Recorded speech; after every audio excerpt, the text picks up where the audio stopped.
Before entering medicine, I had a really poor understanding of how doctors were paid.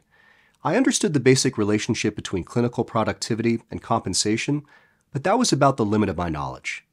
As far as I was concerned, making money really came down to how many patients you saw and helped, how many surgeries you performed, and maybe even how many hospital committees or leadership roles you took on.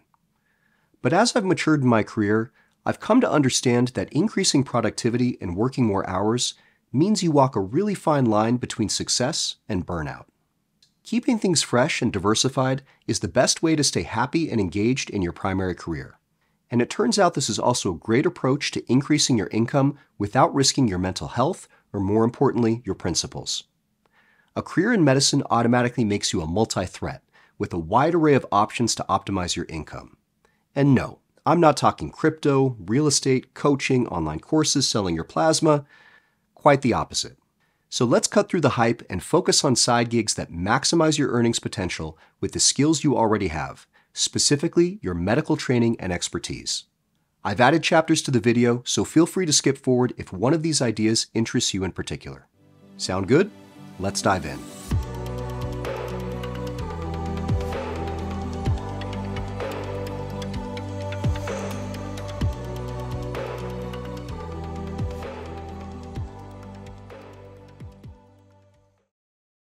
The ongoing doctor shortage in the United States and much of the world means that the skills we offer are in short supply. Many hospitals, physician groups, and clinics lack enough doctors to meet their full-time patient care needs, and that's where locum tenens comes in. Locum tenens literally means to take the place of or to substitute for. As a locum tenens doctor, commonly known as a locums, you either work with hospitals or practice groups directly, or with the help of the numerous locum tenens agencies in the U.S., and essentially take short-term contracts lasting anywhere from days to years to provide care during gaps in coverage. You may have also heard of per diem work, where you work directly for a hospital as a part-time employee. In the U.S., this has important tax distinctions, where a locums is a 1099 employee or an independent contractor, while a per diem doctor is a W-2 employee. Working as a 1099 independent contractor can be especially appealing because of the ability to open up a solo 401k, a critical tax-protected retirement account that allows you to stash away more money in a tax-protected manner, and far beyond what you could typically place in an employer-sponsored 401k account. Beyond the tax and retirement implications, there's also the added benefit that most locum tenens gigs pay far more per hour than what you'd make as an employed physician.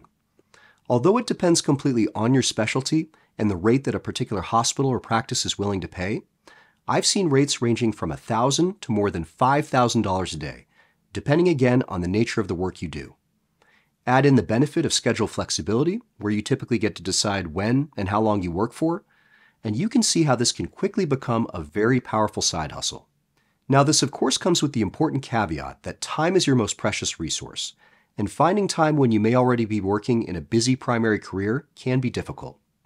But even a week or two of vacation substituted for a locums job can be highly lucrative and often worth it for many physicians. In fact, some physicians even work exclusively as locums, given how well they're compensated and for the obvious lifestyle benefits of schedule flexibility. You may also have the opportunity to travel to areas you'd never otherwise see or work in. Think Alaska, Hawaii, or even international work, which can make the opportunities even more enticing. Just be sure to double-check that your contract with your primary job allows for this type of work, and make sure not to burn yourself out while working extra hours instead of spending time off. There's always a balance between the happiness that extra money provides and the happiness that you'll find in quality time off. And did I mention many locums gigs exist for non-physicians? NPs, PAs, and CRNAs are also in high demand.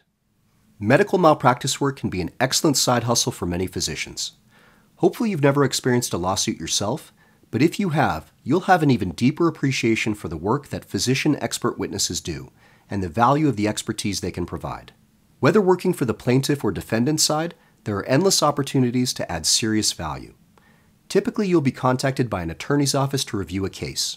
They may find you from your online practice or hospital profile, or often through word of mouth in talking to other expert witnesses who may recommend you.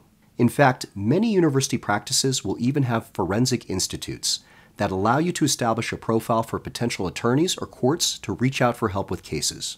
When contacted, they'll ask you to provide your fee schedule, which is a form you create that lists your hourly rate for various services. These services can include things like medical record review, court appearances, case write-ups with your medical opinion, or formal or informal consultations with attorneys, which typically involve a phone or Zoom call to discuss your case impressions.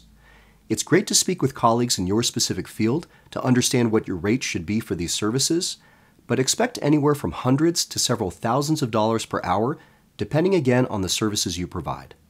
Flying out of state for a trial appearance will certainly be more demanding on your time than reviewing medical records during the evenings after work, so your rates will typically reflect that. Just be sure to remember your ethical principles. Attorneys are obviously paid to fight for their clients, but your job is to provide an impartial and medically driven opinion on the facts of a case. You shouldn't feel as though you need to agree with or support an argument based purely on the fact that you're a paid consultant.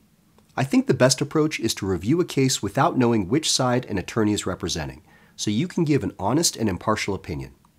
If an office isn't willing to work with you because you disagree with their argument, you can still be paid for your honest work and move on with your life. At the end of the day, you need to sleep well at night and be content with your opinions. No amount of money is worth sacrificing your reputation, expertise, or principles. Also be aware that many states have specific laws about expert witness work and who qualifies, so do some research into your state's laws before beginning this kind of gig. I didn't know about these until more recently, but for a lot of physicians this can be a quick and easy way to flex your mental muscles and make some money in the process. Many survey companies represent clients working on new drugs, medical devices, marketing firms, research agencies, the list goes on. The bottom line is that they value your knowledge and want to know what you think, and they're willing to pay you for it. Surveys can last anywhere from 5 minutes to an hour or more, and typically pay $60 to $300 per hour. These are most often online and can be done using your phone. Typically after registering with a survey company and filling out your physician profile, you'll receive a survey request with screening questions that determine whether or not you have the requisite knowledge and experience for a particular survey. While not all specialties are in high demand, the most requested tend to have doctors who see a lot of patients with a lot of different diagnoses, doctors who prescribe novel medications, and those who use a lot of different medical devices. For these reasons, physicians in the various medical subspecialties are often most coveted. Think fields like oncology, dermatology, or rheumatology. Again, don't forget that your activities may be reportable under the Sunshine Act, the U.S. law that requires pharmaceutical companies and medical device makers to report all payments and gifts made to physicians. Many surveys come from other sources, so that may not always apply to you, but beware that your name may still be made public as a physician who has received payment for this type of service. In all three cases, it's important to note that your income will come as a 1099 independent contractor, which places the tax responsibilities in your lap. And you'll note that none of these are particularly passive sources of income. I think the idea of truly passive income is deeply flawed. Opportunity costs, startup costs, and the general time and effort involved in setting up and maintaining a side gig make the concept of passive income a total misnomer. There still ain't no such thing as a free lunch. So what do you think? Do any of those apply to you? Any side gigs that I missed that you think are just as valuable? Go ahead and comment below and let me know what you think. Thanks again for watching, and I'll see you next video.